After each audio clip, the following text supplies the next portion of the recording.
Most people struggle to hit their goals, not because of what they do during the 14 hours they are awake, but because of how they spend the final 2 minutes before they fall asleep.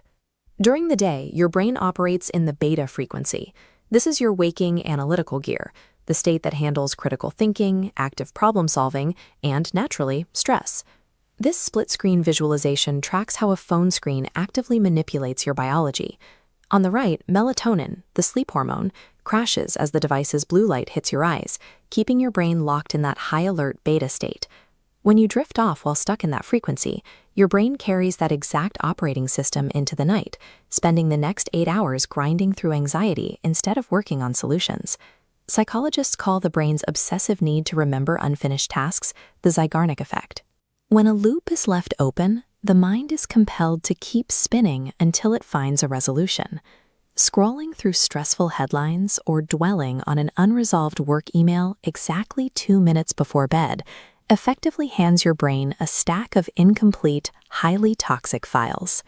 As you lose consciousness, your deeper mind takes over. It spends your entire sleep cycle futilely attempting to close the negative loops you deliberately opened right before your head hit the pillow. Nighttime anxiety represents your brain's operating system attempting to execute the specific, unresolved tasks you assigned it just before sleep. Remove the blue light, and your body naturally enters the hypnagogic state. This is a brief 2-minute biological window of twilight consciousness where you hover exactly between waking and sleeping. Without artificial light, jagged beta spikes smooth out into rolling alpha and theta waves. As frequencies drop, your critical frontal lobe powers down. These slow waves act as a bridge, directly accessing the vast processing power of your subconscious. There is a strict rule in this state. Whatever specific image, goal, or question you plant during these frequencies, the subconscious accepts as absolute reality and will spend the entire night trying to solve. The hypnagogic state functions as a biological backdoor, allowing you to access and rewrite the mind's underlying source code. Exploiting this narrow brainwave window is a highly documented strategy utilized by some of history's most prolific problem solvers. Thomas Edison explicitly engineered what he called hypnagogic naps. He would deliberately hover in this exact twilight frequency to extract creative breakthroughs for his inventions. Albert Einstein relied on the exact same transitional state, resting in his chair to let his mind drift into theta so he could visualize and formulate highly abstract physical concepts before his logical brain could reject them. The science traces back even further. The ancient Greeks and Egyptians constructed massive institutions known as asclepia, or sleep temples. Patients were taken to unlit chambers specifically to induce this deep trance state, allowing priests to reprogram their psychology through dream incubation.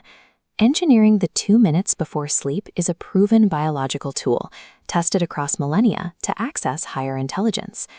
To apply this to your own routine, we can look to a precise technique outlined in the ancient Vigyan Bhairav Tantra, a series of meditation protocols attributed to Lord Shiva. The physical setup requires you to lie completely flat on your back in bed. By forcing every muscle to relax entirely, you signal total safety to your nervous system, allowing your brainwaves to begin their descent. This respiratory graph illustrates the focal point of the practice. Instead of just breathing, you place your entire attention on the microscopic gap that occurs at the exact bottom of your exhale, just before the next breath begins. In that silent fraction of a second, your mind is entirely empty. As you slip into that gap, you plant your seed, visualizing a single clear goal or asking your subconscious a highly specific question.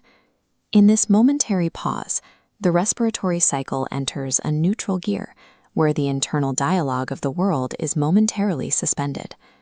By inserting an intention here, you catch the mind in its most receptive state before the next wave of conscious activity can resume.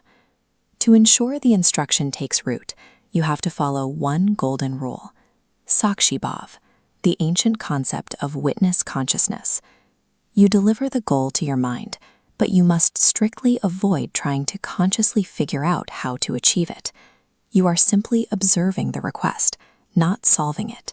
Tonight, place your phone out of reach 30 minutes before you plan to sleep.